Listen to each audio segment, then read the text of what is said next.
Ready to go, ma'am. Welcome and good evening, distinguished guests, esteemed colleagues, and valued participants.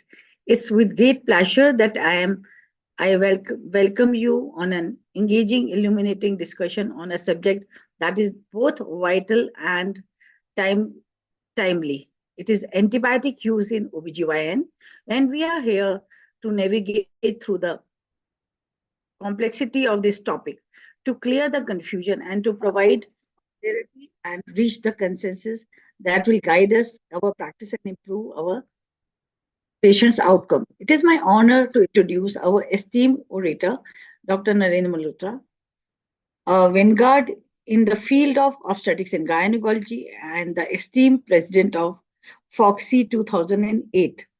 His expertise and pioneering contribution have been seminal in advancing frontiers of the women healthcare. The judicious use of antibiotic in the sensitive and critical field of OBGYN cannot be overstated. With the rise of antibiotic resistance and unique consideration in the maternal and fetal health, today's discourse promises to be both challenging and rewarding. We are also graced by the presence of our distinguished chairpersons, Dr. Parul Kotawala, ICOG chairperson, Padma Shri Dr. Meeram Agnihotri, and a distinguished professor and head of obstetrics and gynecology with the wealth of knowledge and expertise that is truly inspiring. I extend my heartfelt gratitude to our coordinators, Dr. Reshmi Kahar and Dr. Shubha Srithia, whose effort and dedication have been pivotal in bringing the webinar to have been Am I audible? yes, madam, has been pivotal in bringing the webinar to fruition. As we proceed, I encourage each one of you to engage fully in the discussions, share your insights, pose questions, and let us commit to the theme of today's webinar, Preventing the Preventable.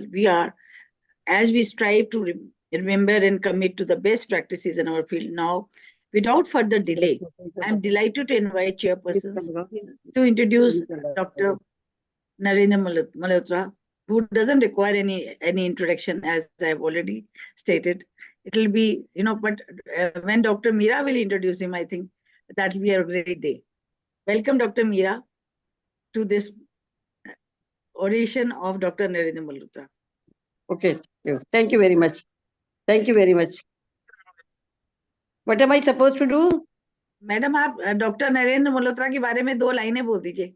Oh my God, Dr. Narendra Malhotra to be capsuled in 2 minutes, in 2 lines. It is very difficult for me. Very difficult. 2 lines.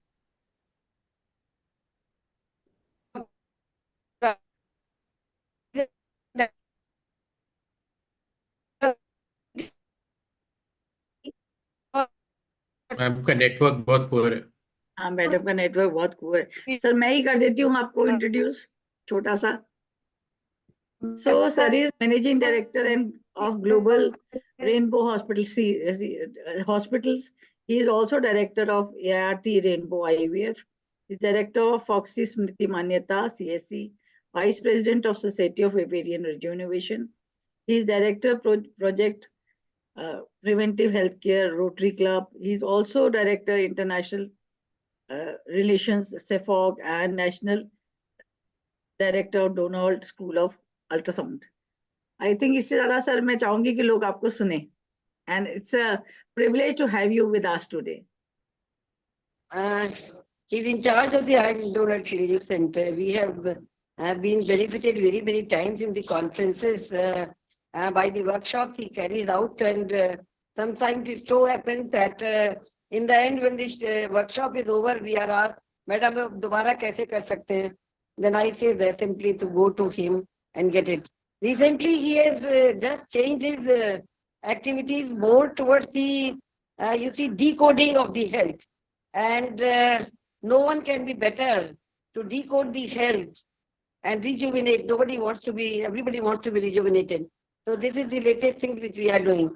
I am very happy that we are going to hear something about antibiotics in obstetrics and gynecology. Most difficult subject for everybody every day, because day by day you see the viruses, the bacteria, then everything is getting changed. So it needs a revolutionary change, and nobody else will be a better person to talk about these things in this changing era. Thank you, Naren. Thank you, madam, for those kind words of introduction. It's indeed a pleasure to be here in this series to talk on antibiotic, the CC series, and preventive health. Antibiotics and obstetrics and gynecology is a huge topic. And we have just written this book. So you all can purchase this book and go through the whole talk, the gist of this, what it is there. And or it is being circulated by Alembic Pharma, and you can ask their people to give you a free copy. Now, what I'm going to try to take you is 2024 updates on the use of OBGYN antibiotics. In the past, decade, it has been seen that the antibiotic use has come back again in a big way, because still after so many antibiotics and control over infections, 10.7% of all maternal deaths are due to infections, and which is a big number. So let's look at the indications where we use antibiotics in obstetrics. Well, group B streptococcal infections is the most common. Yeast infection, that is fungal, bacterial vaginosis, sexually transmitted disease in pregnancy, which may be chlamydia, HIV, herpes, UTI, congenital toxoplasmosis, cytomegala, rubella, syphilis, neonatal herpes simplex, and Zika virus, and the others. So the crucial question which comes to is, who is being treated before you write an antibiotic? Are you treating the mother, or are you treating the fetus, or are you treating both of them? And then what is the dose appropriate for a pregnant woman, and whether it is FDA approved or not?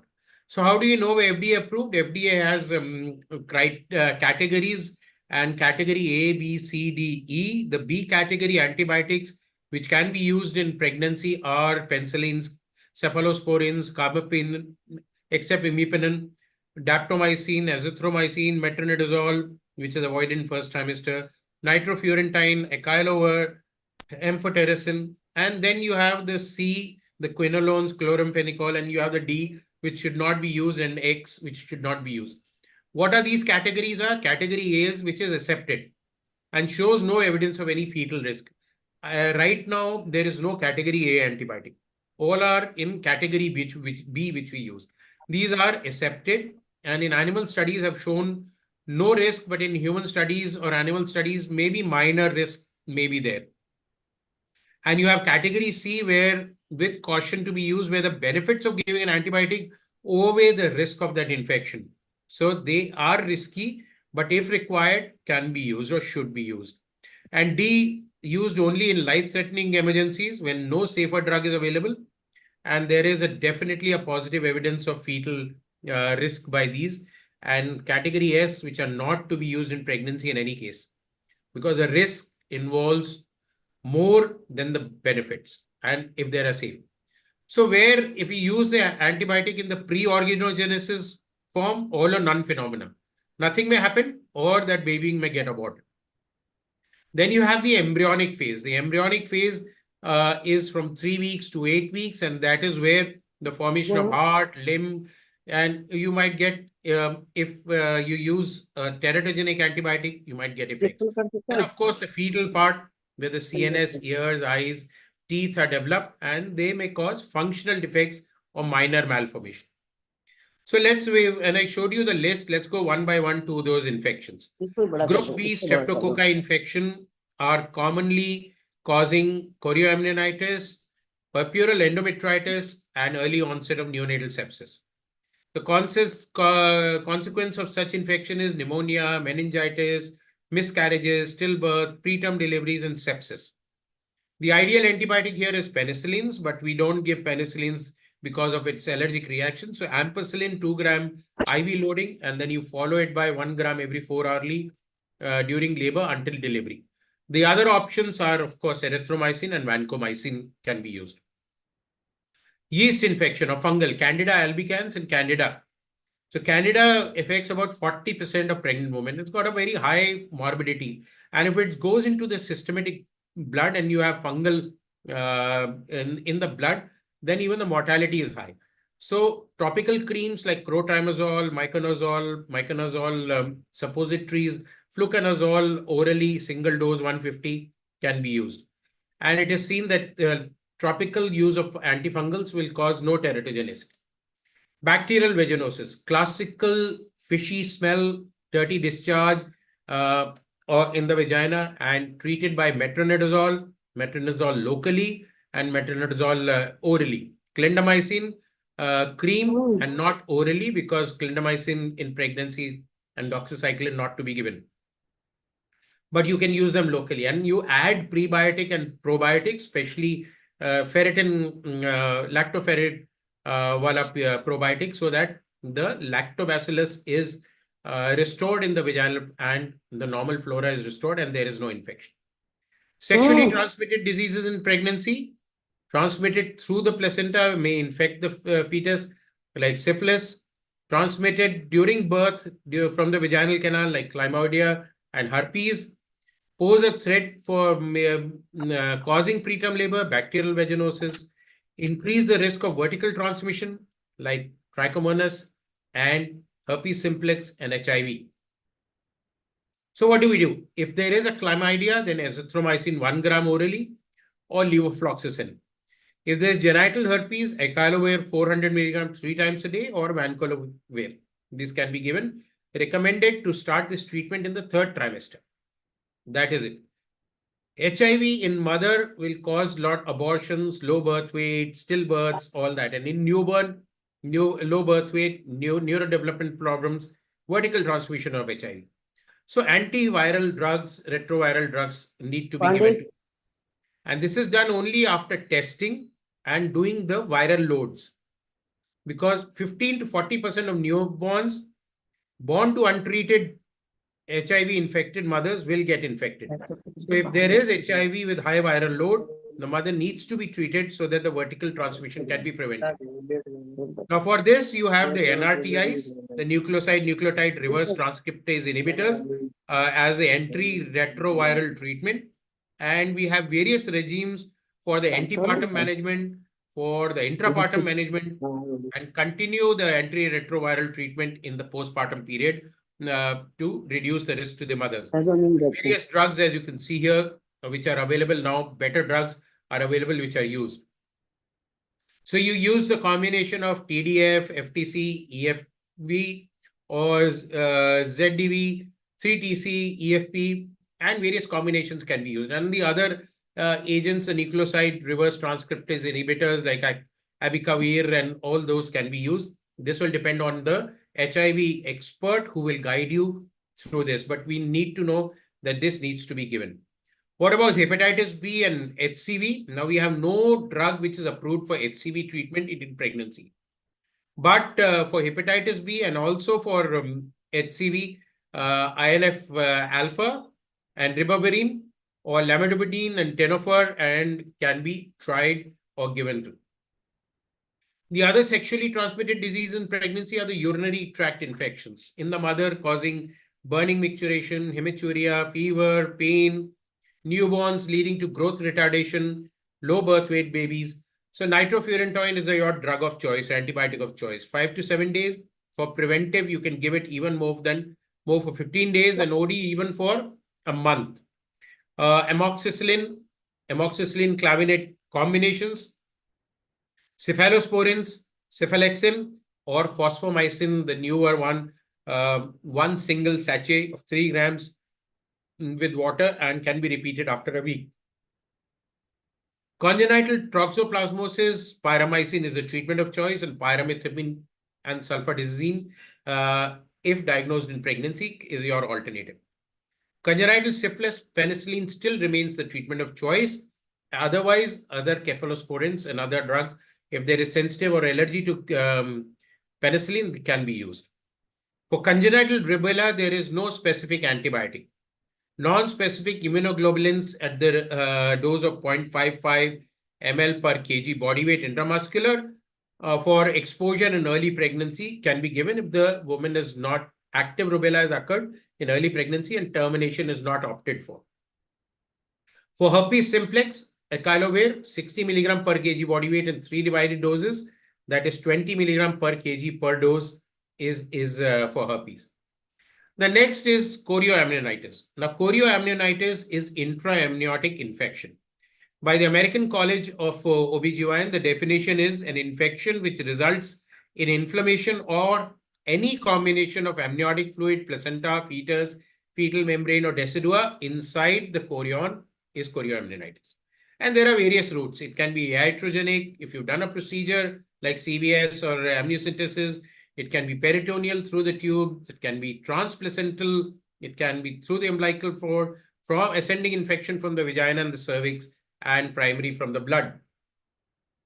On the mother and on the fetal, the problem is there, and the mother may need to be treated very aggressively to prevent sepsis, ICU admissions, and even blood transfusions might need to be given. Chorioamnionitis by mycoplasma, uriplasma, E. coli, candida, virus, or sterile inflammation will affect the pro-inflammatory cytokines, will introduce prostaglandin production and lead to preterm birth.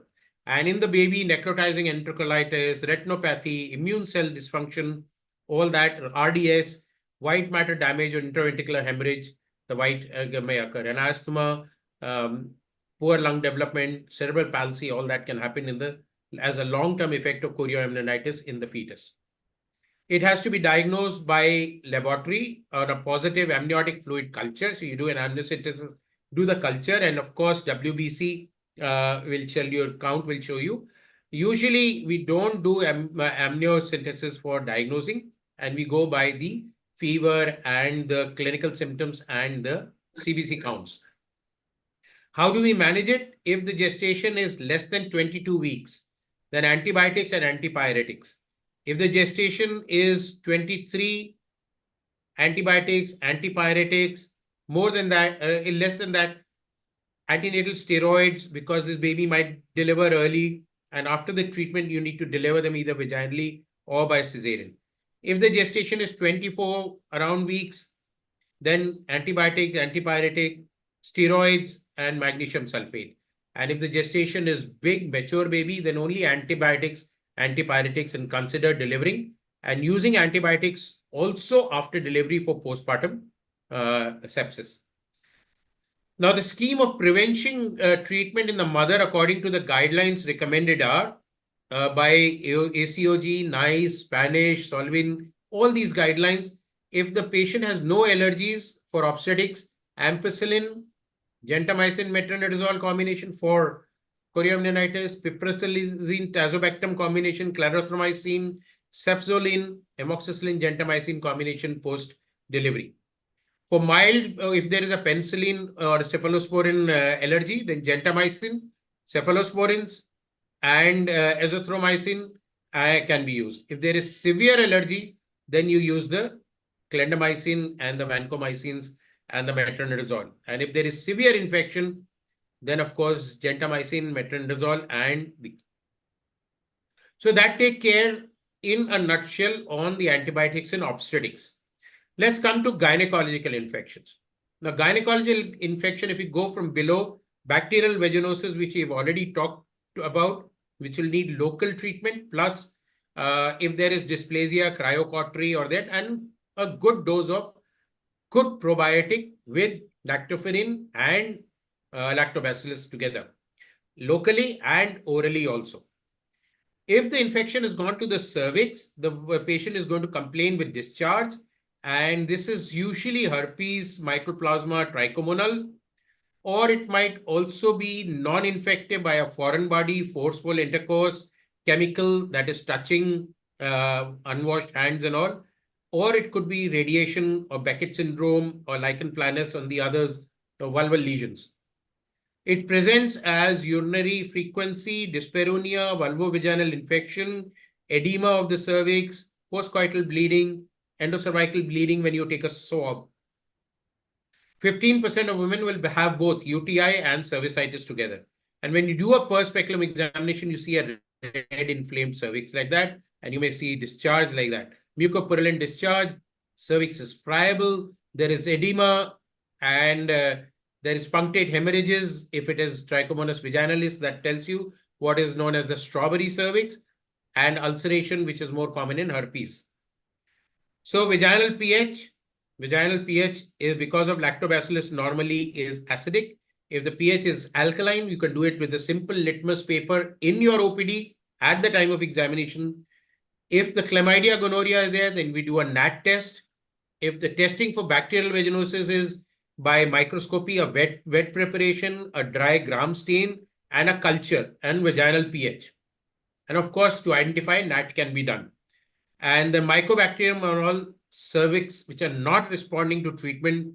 Gonorrhea, chlamydia are done by genetic or NAT screening. The treatment as given by CDC empirical is that you use doxycycline, azithromycin. For gonorrhea, ceftriaxone.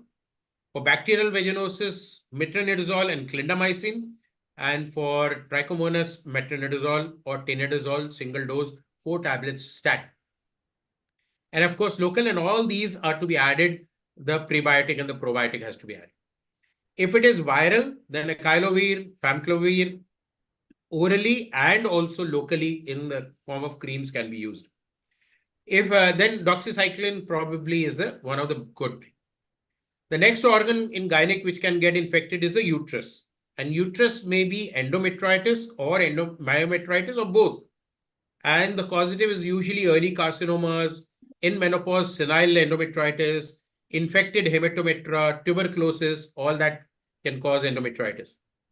The risk factors are the women who had had chorioamnionitis in pregnancy, who had prolonged labor, who delivered at home in the village, sepsis has occurred, where placenta was removed manually, patient is a low socioeconomic group, maternal diabetes was there, severe anemia was there, and they will present with severe fever, uterine tenderness, tachycardia, mid-lower pain, and subinvoluted uterus.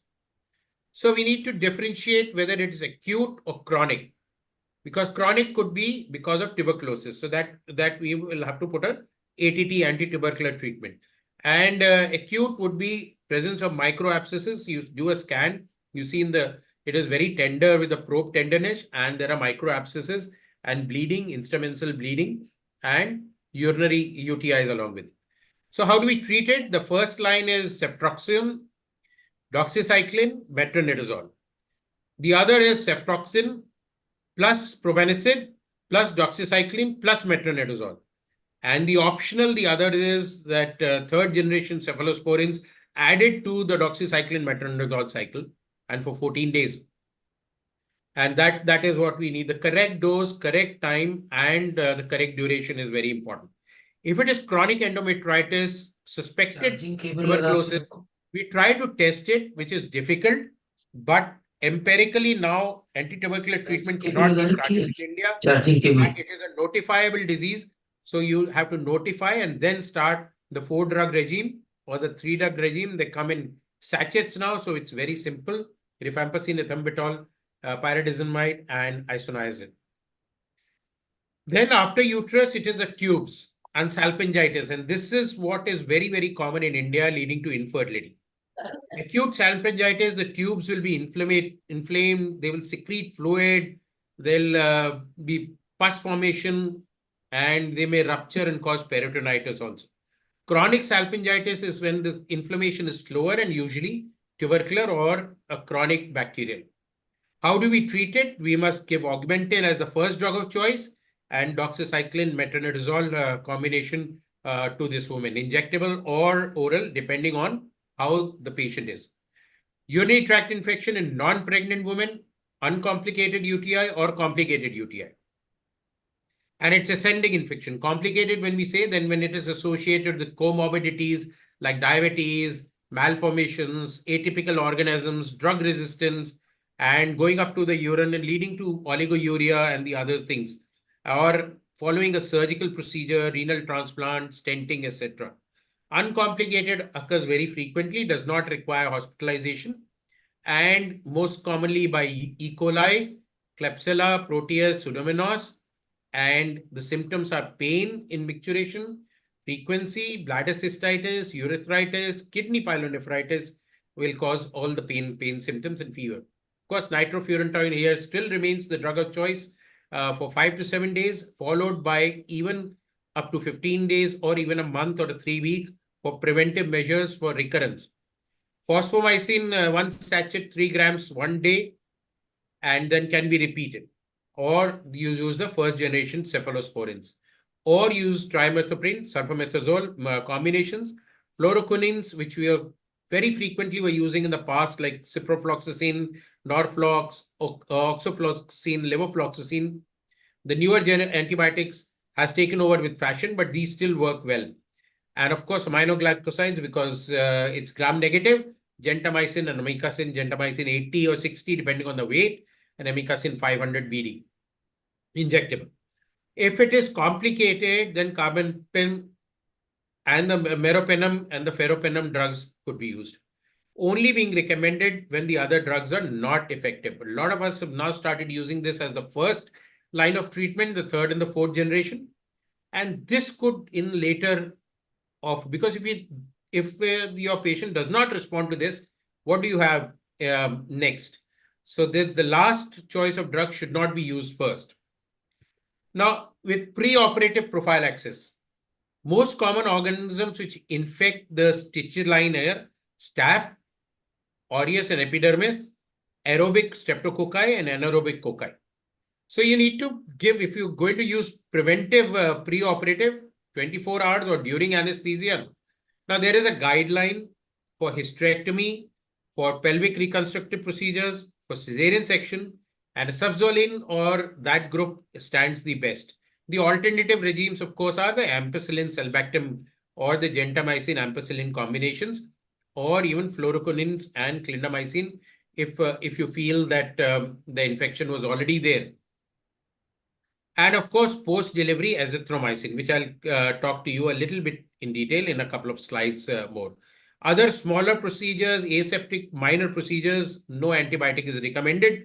But being in India and seeing that our hygiene of the patients are poor, maybe a single dose for cystoscopy, hysteroscopy, endometrial biopsy, oocyte retrieval, DNCs, cervical tissue biopsies, punch biopsies, LEEP, maybe a single dose could be advocated in our country. What about anti-tubercular drugs? Anti-tubercular drugs we know is available. Commonly, we use the 4-drug regime. And you have multi-drug resistant tuberculosis, where you use the fluoroquinins and the carbamazepine and the cyclosporin. This is a notifiable disease. Please do not start anti-tubercular treatment without notifying your local CMO or the health authorities. It is criminal. It is under criminal punishment. So you need to send them why you are starting, what is the test you have done, and what are the clinical symptoms. And those patients will get benefit from the government. They get monetary benefit, they get food, they get nutrition, and they get multivitamins. Streptomycin is contraindicated because of the 8th cranial nerve drug. Ethanamide and PAS also are teratogenic, so we have to be very careful, but there is no data in humans, so sometimes you've got to use it. And fluoroquinones like levo, moxy can cause erosion of cartilage and arthropathy. Now, these you have to remember. So they are used only if the disease requires. What about anti-malarial drugs? Anti-malaria is very common still in India.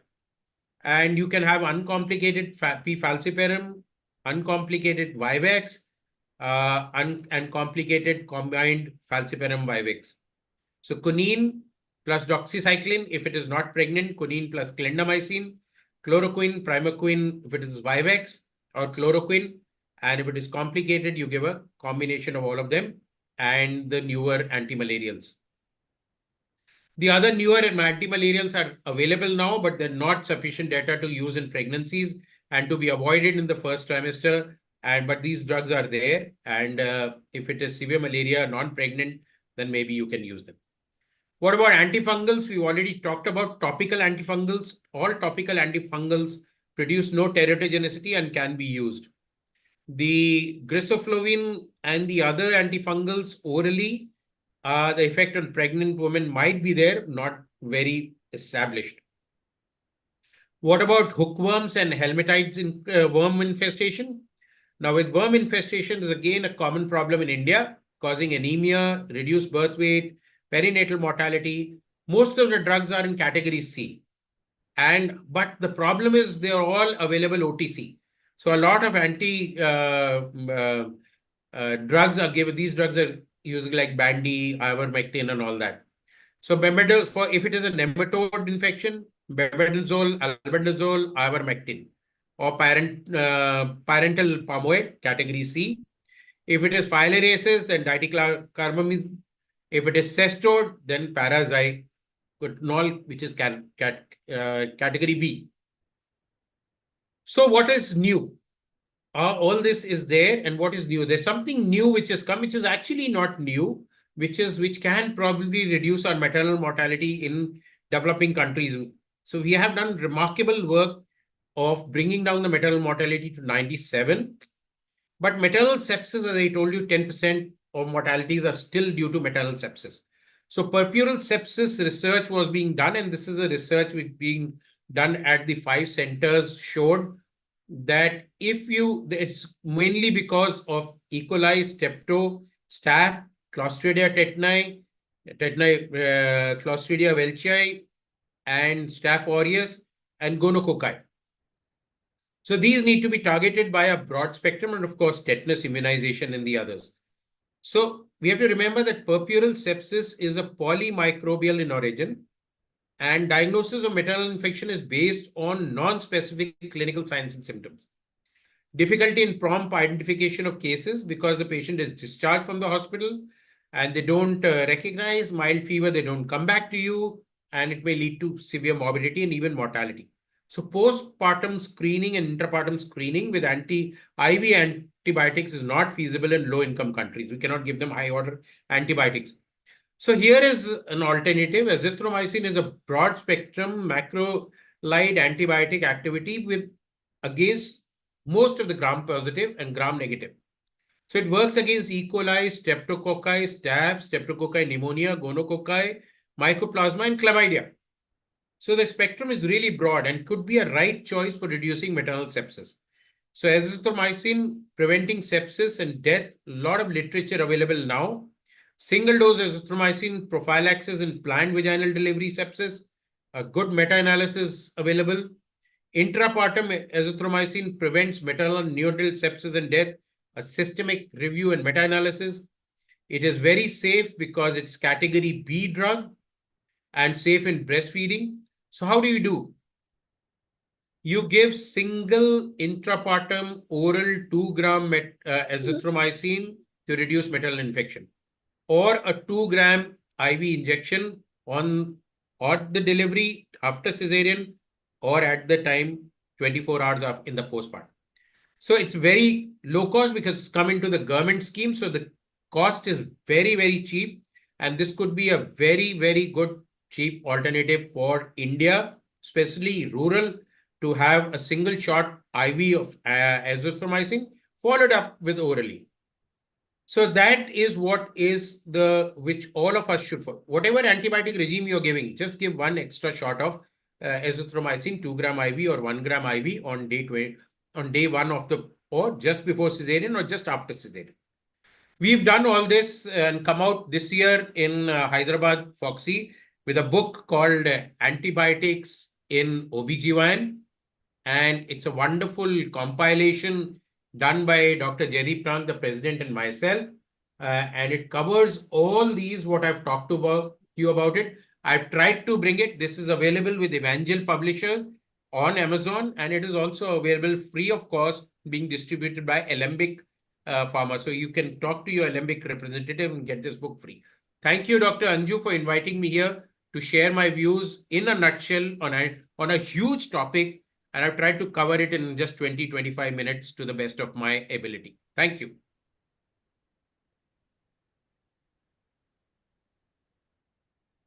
Dr. Parul is here. Dr. Meera is here. Parul, can you hear me? Yes. I'm so sorry that I had a simultaneous ICOG first program on family planning Planning, one and meeting. so there was a clash. I didn't realize, to be honest. I thought these are different times, but they were at the same time. And Narendra, compliment to you for touching upon this very important topic. In fact, I was discussing today itself with my colleague from US. He is visiting India and for a wedding. And he said that some data is showing that 55 or 60% of Indian people are resistant, Indian women are resistant to urinary antibiotics. So we are over throwing antibiotics to our patients, and it is time that we use judiciously and appropriately. And I joined a bit late, but I could fathom from your presentation, half of it I heard, that one has to be really judicious and selective in using. Antibiotics are excellent. In fact, they made the biggest change in saving lives. If we look at the broader picture, the infectious disease used to kill so many human beings, and last century belonged to antibiotics, other than technologies. So I really compliment to you for that. And in fact, we are bringing out this year one ICOG campus on use of antibiotics in pregnancy and gynecology. So there, Dr. Anju, I'll seek your services. Yeah. Yes, I agree, Parul, with you. It was an excellent presentation. He has also prepared a book on this subject, which I believe is ready for dispersal. Whatever we keep on learning this way or that way, sometimes we are really in trouble when we are treating our patients because A-class drugs or class 1 drugs for pregnancy are yet to be delivered, as Narendra was telling. So, in spite of best efforts, best knowledge, we are sometimes in trouble. We are not able to decide what to give and what not to give to this patient. Especially, we are in dilemma when tubercular patients, they are on half treatment has been given to them. And yesterday, I have a patient who was there with me, genital tuberculosis was treated. She became pregnant and she was there in the village for 3 months. 4th month, she is with me. So, these are a few typical cases, critical cases where you have to take the opinion of the, Department of Chest and Tuberculosis sometimes. Yet, we may not be able to come out with the best results. So, it is a very difficult topic. It is a very difficult subject. But Narendra has summarized it in a capsule way. And I believe all of us will be going back with the lovely back home messages and inputs by Parul and all of us. So we have to keep learning. And please take this book, which Narendra has quoted. Probably Alembic people will be giving us, as he has told. So thank you very much, Anju. It was a nice evening. Although this laptop is not working, I am on mobile, but we have learned a lot. It was a wonderful session, and your planning for this academic gesture is very, very good. Very good, really. Thank you very much, Dr. Narendra.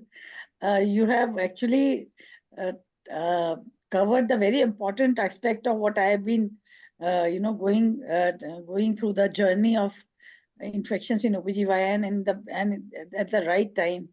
So thank you, sir, and sure your inputs would be beneficial for all the participants who have been listening to this program. Thank you, Dr. Parul, Dr. Meera, for sparing your time and be with us. Thank you very much. Narendra has left. No, he's there. How can I leave before you? Narendra, you tell me that the case which I was quoting, what will be your, point about? She was already on anti-tubercular treatment for 3 months. She came to me day before yesterday, and I have referred her to tuberculosis department because she was halfway for tuberculosis treatment. So these are few cases which really trouble us while we are treating them. So if pre-pregnancy patient is on tuberculosis drugs and she conceives, it has to be continued throughout pregnancy. It has You to be cannot continued. stop in the middle, because if you stop it, then she can land up into multi-drug tuberculosis. Resistance. Right. So it So has to be we have- continued with whatever small risk we have. Maybe you can delete it, one of the drugs, and at least 3 drugs should have to be continued. That should have been done. So I've referred her to the Department of Yeah, Tuberculosis. that is the right way, because for now it is a instance. notifiable disease. So Yes. even if you are treating yourself, you have to inform the CMO that you have got a patient of tuberculosis. Right. So if No, those that we people have are done. not informing, still not informing, Hmm. please, whoever's listening, and please tell to everyone, as soon as you get a tuberculosis patient, the prescription, photocopy, and the clinical history and the testing should be sent to CMO office immediately, so they get free nutrition and free multivitamins and free drugs also. Even if they don't get free, you see, it must be informed to the It department. is notifiable So, disease, because we right. don't want India to land up into multi-drug tuberculosis. MDR is very, very common, sir. You have very well emphasized this important uh, point that tuberculosis, especially MDR cases, are coming very, very often with us, and they are very difficult to manage. So this has to be really avoided. We But are very see, happy that streptomycin is not very workable, and they just keep changing. They change the streptomycin. All the drugs are not A1 or A2. This patient was being referred, and they have admitted her that they will be testing something, then they will withdraw something, and then will give it. That is what I was told back after the referral to this patient.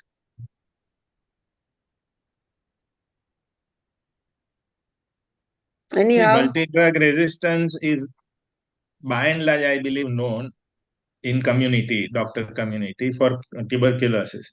But our routine antibiotics, so many of them, we find resistance against them in yes. OBGYN, and that is something we need to sort of That's a promulgate. major That, problem, because the patients take it self. All antibiotics are available over the counter. Even if they are not to be sold, the chemist has said that half doctors are chemists. That is a major problem in India. And they will take for throat infection, they'll start with peropenum now straight away. Yes. And 2 days they're okay, then stop it. And then after 3 days, again the cough comes, take it again for 2 days. So that is the problem. And one Right. corporate hospital where I was just performing a hysterectomy, lap hysterectomy. And the anesthetist asked me what antibiotic. So I said Mpox. Mpox. Then he said it's not here available. We start Only with this. Tazobactam. Only thing, yes, anything more than that, nothing. Only I said Tazar is we are available. using only prevention. We do not need any therapy. It is prophylaxis. The But highest that I drug said, is being used now as the first choice. no, Which is, bigger the better the hospital, you should reduce the use of antibiotics. Instead of that, it is reverse. but even small chemists and all are starting giving heavy antibiotics to the patient. Sir, I agree with you, but what the other major problem is, most of the UTI, especially, the patient takes the treatment or the doctors are giving without getting the cultures done. That is another very, very huge problem. So, See, and recurrent recurrence UTI is so means you common in need to women. go for, yes. First time you may give a broad spectrum, but recurrence, if it is there, you should Do a get a culture. culture, yes. And Naren, you let us know one thing. Long back in America, they had a trend that in cesarean section they will not give any antibiotic. No antibiotic. So what is your No. opinion?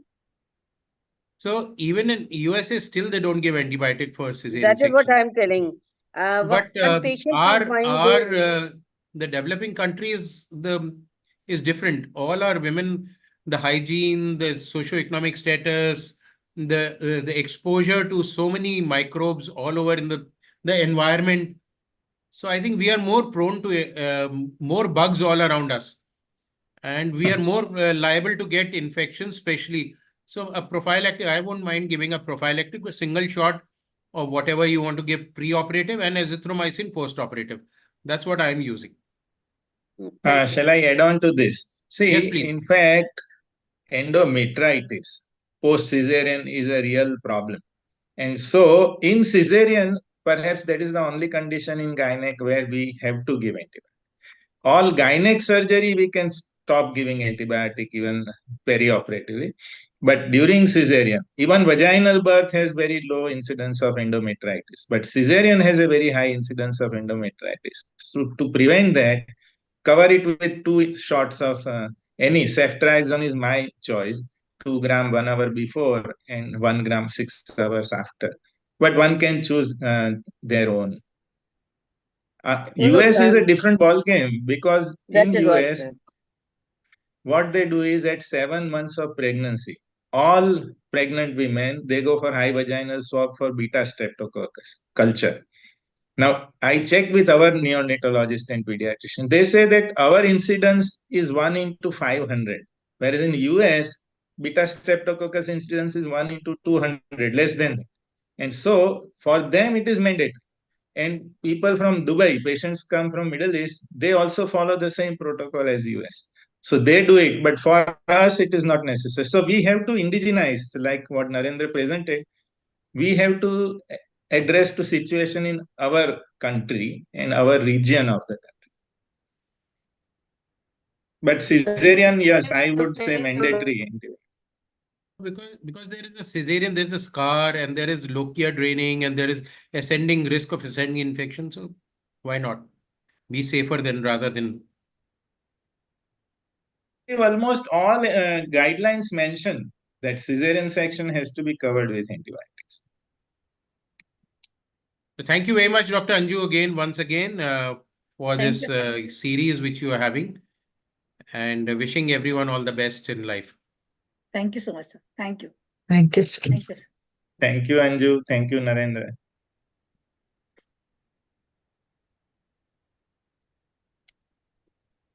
Shall I say bye? Bye-bye. Bye-bye. Wonderful session, wonderful evening, wonderful people around. Thank you very much for calling me. Thank you, Madam, for being there.